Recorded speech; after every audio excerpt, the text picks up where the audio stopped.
Inaresto sa loob ng isang evacuation center sa Taguig ang 4 na lalaking nahulihan ng hinihinalang shabu. Balitang hatid ni Bam Alegre. Nabulabog ang evacuation center na ito sa Barangay Hagonoy, Taguig City nang pasukin ng mga pulis. Nahuli nila sa akto na may hinihinalang shabu at drug paraphernalia ang 4 na lalaki sa isa sa mga modular tent. Natunugan daw ng mga bantay sa evacuation center ang kahinahinalang kilos ng mga tao sa isa sa mga tent na magpapasok sila ng mga bisita na hindi naman mga evacuee. Hindi naman natin naisip na gagawin nila dito sa gantong kadaming tao. Napansin lang nila na nang pumasok, siyempre, inaantabayanan din at pinapansin din naman nila na medyo may katagalan yata. Ngayon, inikutan na kagad. Nung mapansin nila na bakit sarado, siyempre, tinawag na po agad yung kapulisan. Ganito yung itsura ng tent kung saan balak sana isagawa ng mga suspect yung kanilang masamang balak. Ito yung mataas at enclosed. Ayon sa pulisya, posibleng mapanganib yung maging epekto sa mga kapwa mga evacuee kung sakaling na ituloy nila ito. Bukod sa amoy, ay hindi rin nila masabi kung ano yung pwede pa nila magawa kung sakaling nasa impluensya na ng droga. May nagsumbong po sa atin na kapwa evacuation din doon na parang may ibang ginagawa yung isang tent.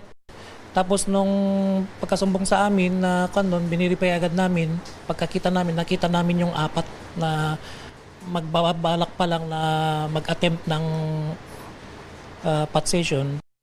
Agad inaresto ang mga suspect at dinala sa Station Drug Enforcement Unit ng Taguig para sa medical exam at inquest proceedings. Walang pahayag ang mga suspect. Bam Alegre, nagbabalita para sa GMA Integrated News.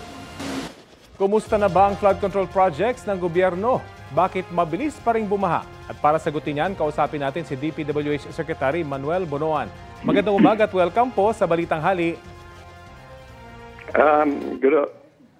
Good morning, Rafi. Good morning po sa ating mga tiga-subaybay. Opo, Secretary, kumusta na po yung mga flood control projects ng gobyerno, lalo na ngayong maulan ng panahon? Okay na naman po. Marami na po tayong nagawa mula nung administrasyon na ito. I think all over the country. And kasalukuyan po, marami din po yung ongoing projects na ginagawa pa rin namin. Ito yung mga, there are both local projects sinasabi namin. Ito yung mga nagbibigay ng immediate relief to low-lying areas. Meron din kami yung mga major flood control projects in the 18 major river basins around the country.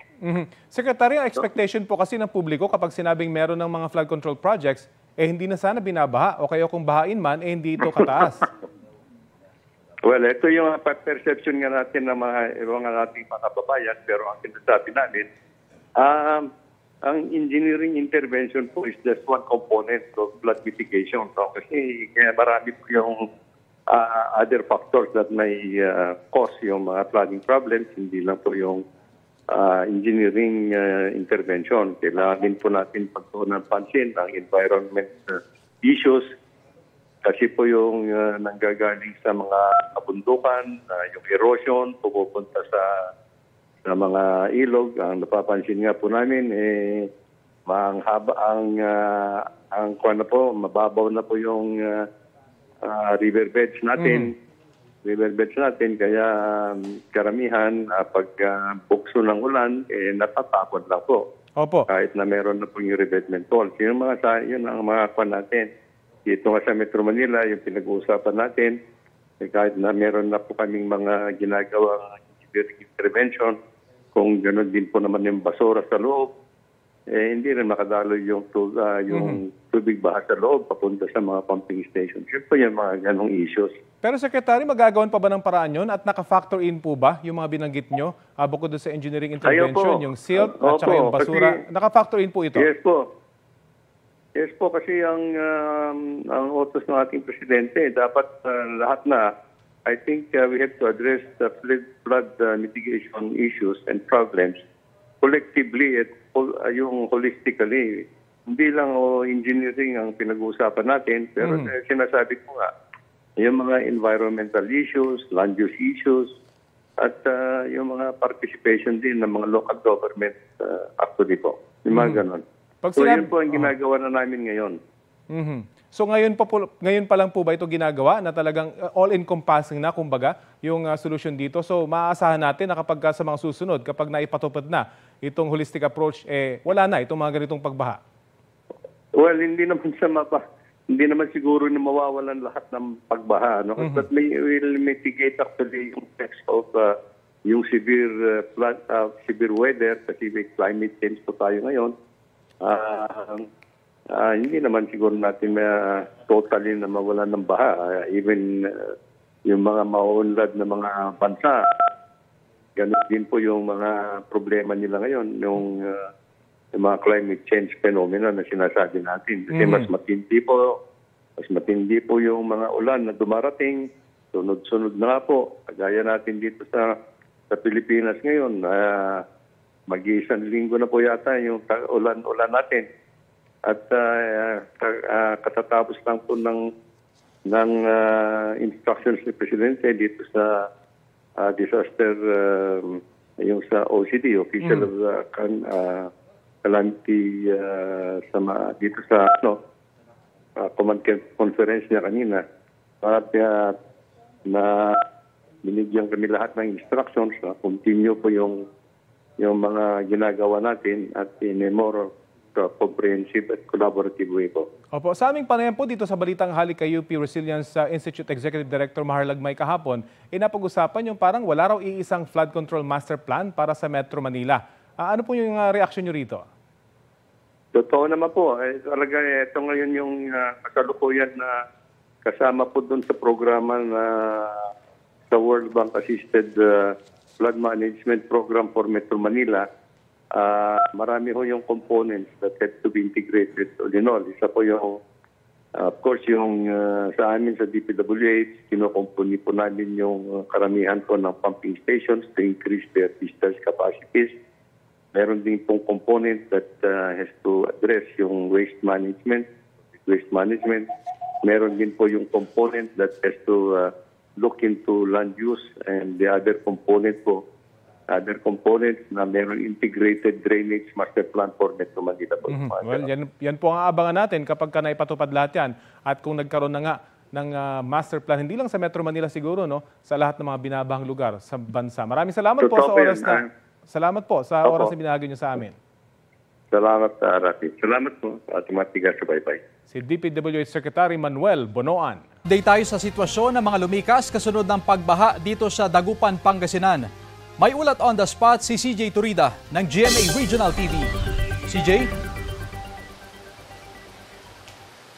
Chris, nadagdagan pa ang bilang ng mga residente na dinala sa evacuation center dito sa Barangay Maluwid, Dagupan City. Dalawang gusali ng Maluwid Elementary School ang nagsisilbing evacuation center. Dito nananatili ang nasa mahigit 100 pamilyang inilikas. Ang ilan, nasa stage ng covered court ng barangay sa harapan ng paaralan. Ayon sa ilang evacuee, nagkakasakit na ang kanilang mga anak dahil sa kanilang sitwasyon. Tulad ng 7 taong gulang na anak ni Jovi na inuubo na. Gabi pa noong linggo nang siya ilikas mula sa Zone 2. 17 apo naman ni Nanay Juliet ang nasa evacuation center. Mula sila sa Kalye 2 kung saan hanggang dibdib ang lalim ng baha. Ang ilan sa kanyang mga apo tinamaan na raw ng ubot sipon. May mga gamot naman daw na ibinibigay ang barangay. Bukod sa isinasagawang medical check-up ng City Health Office. Tumataas ang baha sa evacuation center kaya inakyat na sa ikalawang palapag ang ilang evacuee. Kailangan ding sumakay sa rescue boat ang mga evacuee upang makatawid papunta sa labas upang makabili ng kanilang pangangailangan. Chris, dahil sa banta ng Bagyong Emong, forced evacuation na ang ipinatutupad sa Barangay Maluwid. Samantala, sa mga oras na ito, Chris, mga kapuso, nakararanas tayo ng pag-ulan dito sa lungsod ng Dagupan. Balik sa iyo, Chris.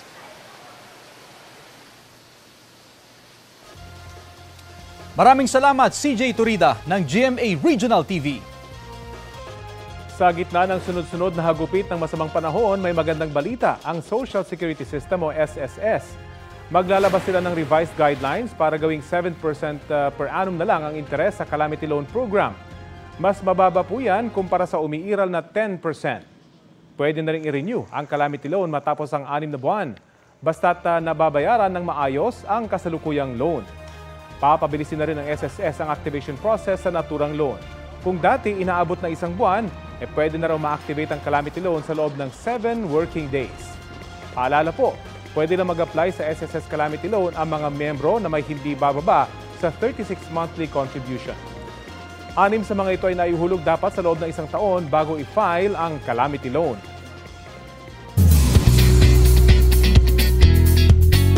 Mga mare at pare, may bagong karakter na papasok sa Kapuso Revenge drama series na Beauty Empire. Plot twist ba to? Hindi. Or surprise? Oo, surprise. Surprise. Ay, may surprise! Surprise ka ba? Super. Hindi, joke lang.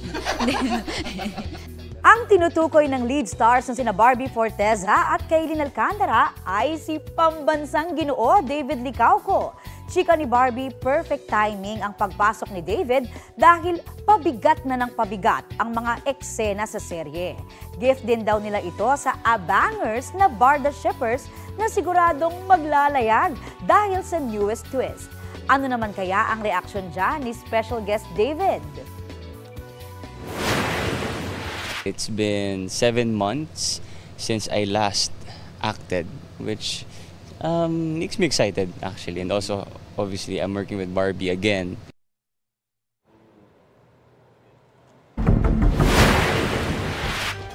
Nasa loob ng kulungan pero hindi alaga ang sawa na yan sa Kalasyaw, Pangasinan. May katabi itong manok na siyang alaga ng may-ari. Kwento ni Yus Cooper Zal de Posadas Tamayo, natagpuan niya na lang doon ang ahas kasunod ng pagbaha sa kanilang lugar. Posibleng niyang nabulabog ito ng pagtaas ng tubig. Paalala ng mga eksperto, sakaling makakita ng ahas, huwag itong hahawakan at sasaktan. Ipagbigay alam agad ito sa mga otoridad para ma-rescue. Kumustahin natin ang sitwasyon ngayon sa ilang bahagi ng Cavite na binahari nitong nakalipas na mga araw. At may ulat on the spot si Chino Gaston. Chino? Rafi, mahinang pag-uulan at pag-ambon ang nararanasan ngayon dito sa mga bayan ng Kawit at Bacoor sa Cavite. Gayunpaman, may mga lugar pa rin na baha pa rin na nararanasan dito sa dalawang bayan.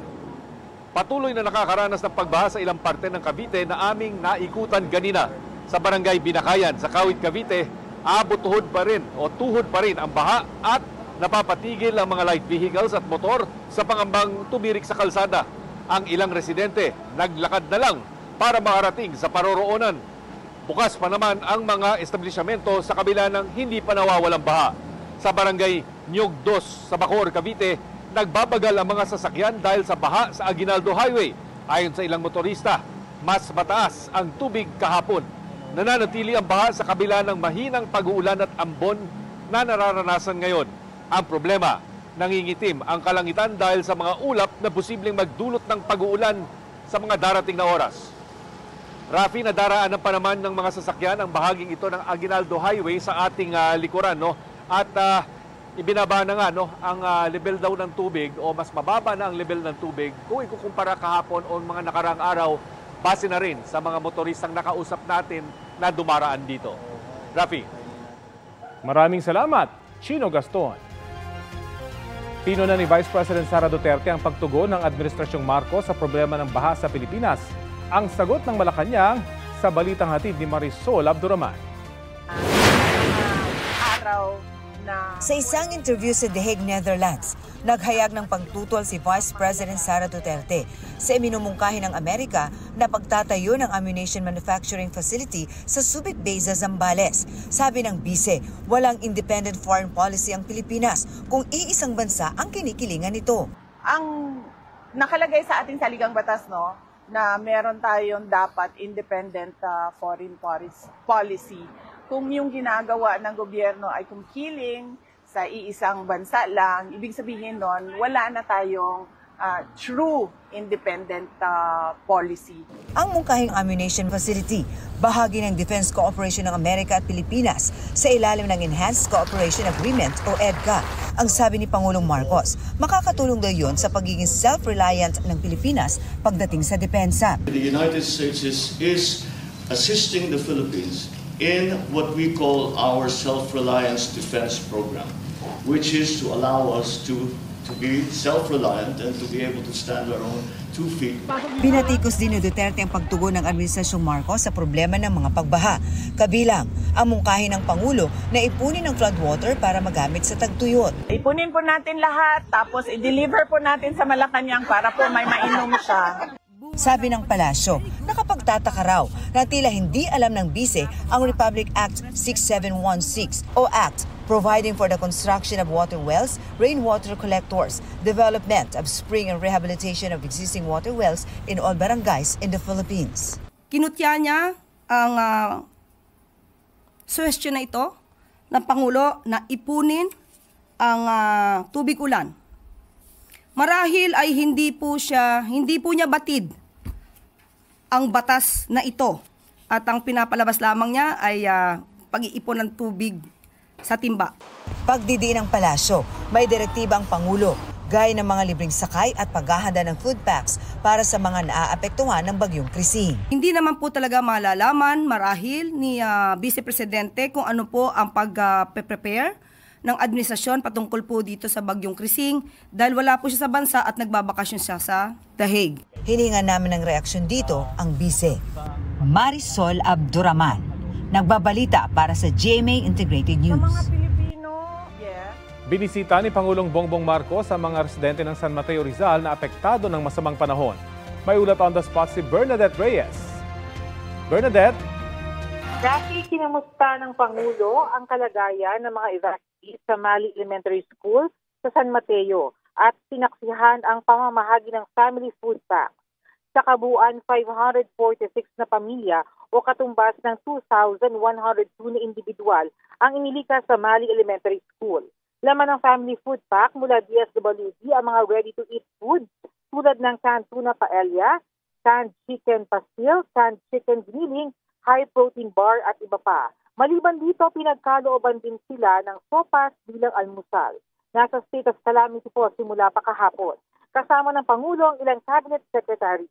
Binisita rin ng Pangulo ang Santa Ana Covered Court sa San Mateo para mamahagi rin ng relief goods sa mga naapektuhan ng masamang lagay ng panahon.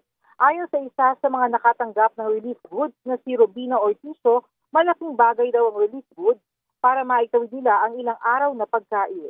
Hindi pa nagpapaunlak ng panayam ang Pangulo. Rafi? Maraming salamat, Bernadette Reyes. Mula sa pagbisita sa mga evacuees sa San Mateo Rizal, nagpunta ang Pangulo sa tanggapan ng NDRRMC para sa itinakdang briefing. Narito ang bahagi ng panayam sa Pangulo.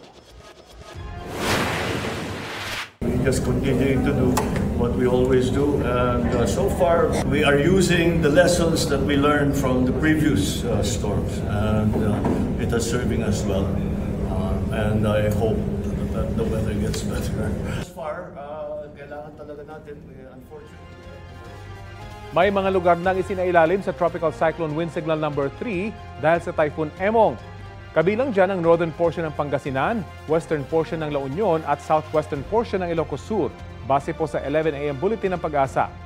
Signal number 2 naman sa Ilocos Norte, nalalabing bahagi ng Ilocos Sur, natitirang bahagi ng La Union, central portion ng Pangasinan, buong Apayao, Kalinga, Abra, Mountain Province, Ifugao, Benguet, Babuyan Islands, northern at western portions ng mainland Cagayan at western portion ng Nueva Vizcaya.